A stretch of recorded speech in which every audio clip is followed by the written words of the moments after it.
पे ही चलने वाले लोग हैं मेरे भाइयों। ये करते हैं डाइवर्ट एंड रूल। नौजवान सब अंग्रेजी थोड़ा थोड़ा पढ़ता होगा क्या जी? डाइवर्ट एंड रूल समझते हो? डाइवर्ट एंड रूल वही होता है, गिली गिली गिली गिली पम पम छू।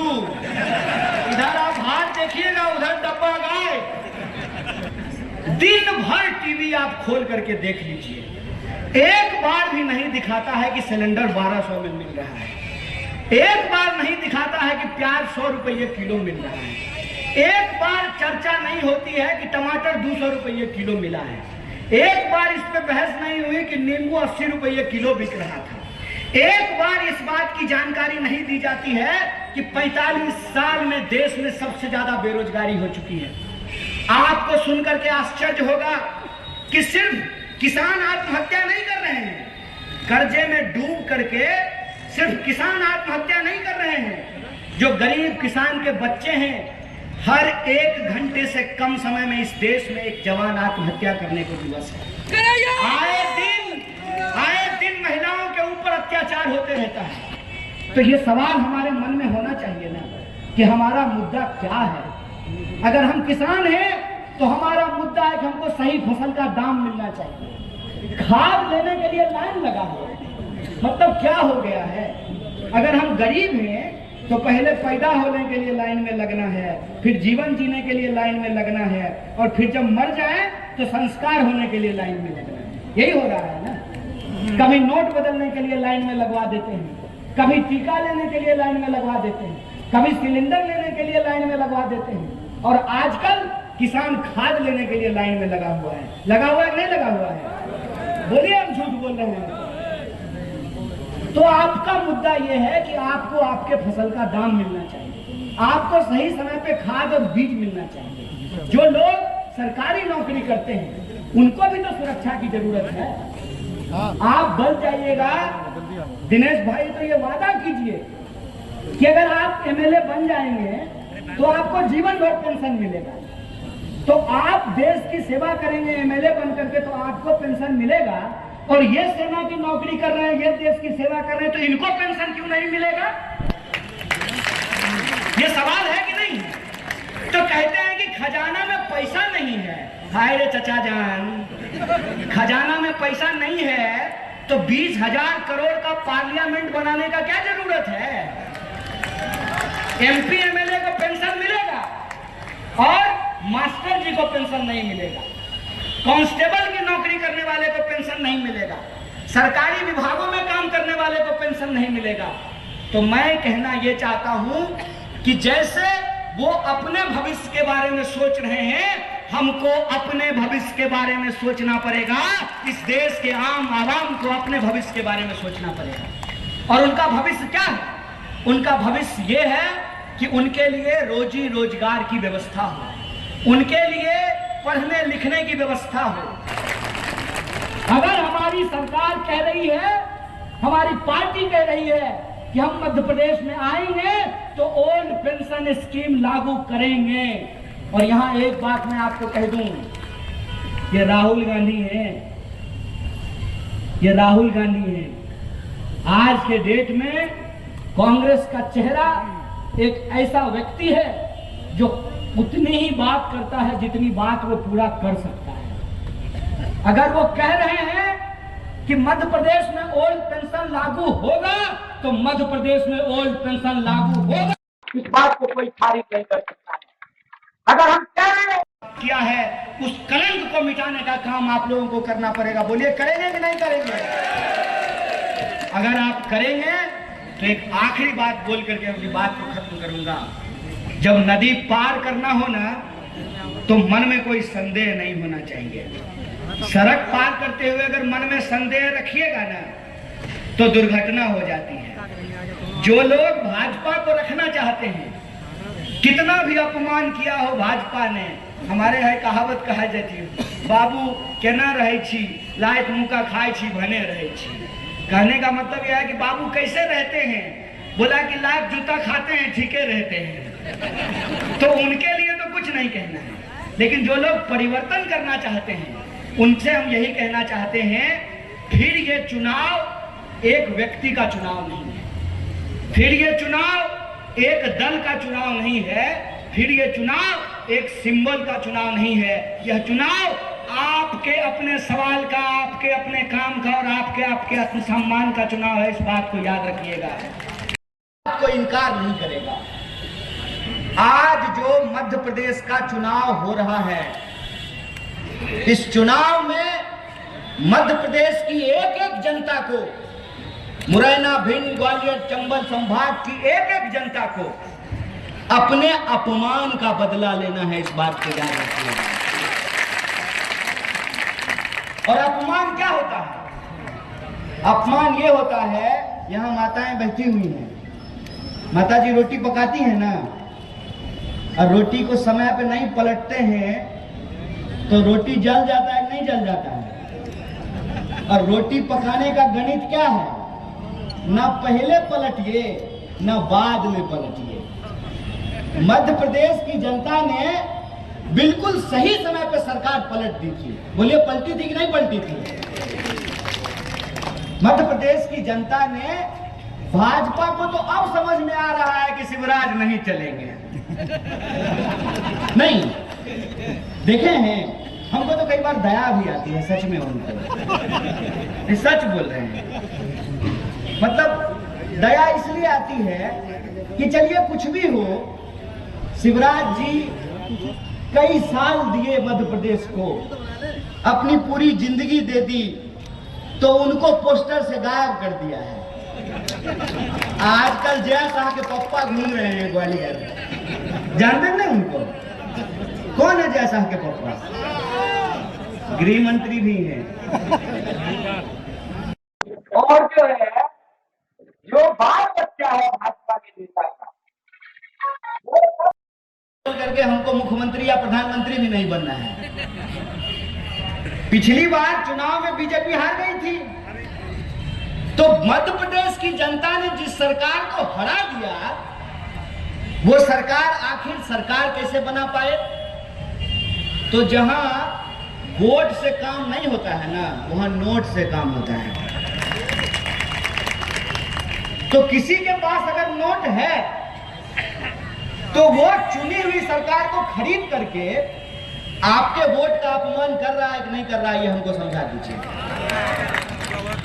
मैं एक उदाहरण देता हूं। मान लीजिए कि आप अपना वोट दे करके, नहीं मान क्यों लेंगे, आप लोग भी लगता है कि मान लिए होंगे, इनको वोट दे करके चुनाव विधायक बनाइएगा ना, तो आप इनको विधायक बनाएं और इनके जैसे ही मध्य प्रदेश की पूरी जनता, मान लीजिए 150-160 सीट कांग्रेस पार्टी को देती है और मोहब्बत आ जाती है सरकार की, कांग्रेस पार्टी सरकार बना लेती है, कमलनाथ जी चीफ मिनिस्टर बन जाते हैं। तब कोई डरा करके, धमका करके, खरीद करके सरकार गिरा दे, तो ये मध्य प्रदेश की जनता का अपमान है कि नहीं? हमको बस ये बताइए, है ना अपमान? तो पहली बात तो ये कि मध्य प्रदेश में इस बार का चुनाव मध्य प्रदेश के आम लोगों के साथ, उनके वोट के साथ जो अपमानित किया गया है, उस अपमान का बदला लेने का चुनाव है। और दूसरी सबसे महत्वपूर्ण बात, मध्य प्रदेश के लोग समझ गए थे कि चाचा जितना पोस्टर लगाना है लगा लीजिए।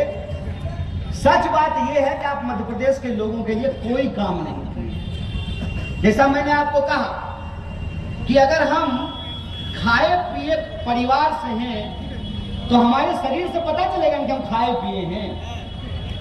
कि मान लीजिए आज सुबह हम नहाए, उसके बाद अपने माथा पे एक पोस्टर लगा लें कि आज मैं स्नान करके आया हूं। ऐसा करने की जरूरत नहीं है ना। अगर सरकार ने मध्य प्रदेश के आम लोगों के लिए काम किया है तो हर जगह उसको पोस्टर लगाने की क्या जरूरत है? मतलब समझ रहे हैं? मतलब ये कि वो पोस्टर लगा करके आपको बता रहे हैं कि हम आपके विकास का काम कर रहे हैं। अरे महाराज, आप हमारे विकास का काम कर रहे हैं और हम ही को पता नहीं चल रहा है। ये कैसा विकास आप कर रहे हैं कि आपको पोस्टर लगा करके बताना पड़ रहा है कि हम विकास का काम कर रहे हैं। और अगर आप विकास का काम कर रहे हैं सिंपल से एक बात है। तो विकास का काम अगर शिवराज जी कर रहे थे तो शिवराज जी को पोस्टर से गायब क्यों कर दिया है? अगर शिवराज जी विकास का काम नहीं कर रहे थे तो जो है सूटकेस में नोट भर करके एक चुनी हुई सरकार को खरीद करके गिराया किस लिए? और जो वादे हैं उन वादों को तो छोड़ दीजिए। क्या वादा था? कुछ वादे आप लोगों को याद होगा। आप तो किसान प्रकोष्ठ चलाते हैं। किसानों का कर्जा माफ करने की बात थी। 11 महीने की कमलनाथ जी की जो सरकार थी उसमें 22 लाख, मैं ठीक बोल रहा हूँ, 27 लाख। असल हम कागज पे लिख के भाषण नहीं देते, टेलीप्रॉम्प्टर ही नहीं लगाते। 27 लाख किसानों का कर्जा माफ किया गया और बिजली बिल जो है उसको माफ किया गया। जब वापस ये जो बिकी हुई सरकार बनी, इस बिकी हुई सरकार ने क्या किया? बिजली बिल बढ़ा करके दाम लेना शुरू किया। और कोई ऐसा महकमा नहीं है, ये हमको कहने की जरूरत नहीं है, आप मध्य प्रदेश में रहते हैं, आप हमसे बेहतर जानते हैं। बताइए कोई ऐसा डिपार्टमेंट है जहां ऊपर से या नीचे से बिना घूस दिए काम हो जाता है?